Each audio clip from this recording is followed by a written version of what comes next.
Katolícka univerzita v Ružomberku vznikla v roku 2000. Na začiatku mala 2 fakulty, o 2 roky neskôr sa stala verejnou vysokou školou.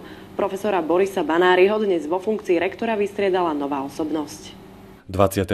apríla sa v aule Jána Pavla II. V priestoroch Katolíckej univerzity v Ružomberku uskutočnila voľba nového rektora.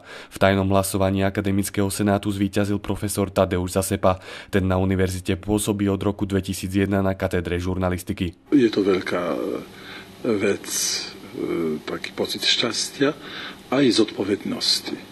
Nemám strach, to jasné. Nemám strach. Viem, že s Božou pomocou a pomocou ľudí veľa sa môže konať, ale cítim zodpovednosť. Tadeusz Zasepa je poľský vysokoškolský učiteľ, katolícky kňaz a publicista. Zaoberá sa teóriou masmediálnej komunikácie, má slovenské a poľské štátne občianstvo, ovláda až 11 cudzích jazykov a posunkovú reč. Je držiteľom viacerých medzinárodných ocenení a členom významných organizácií.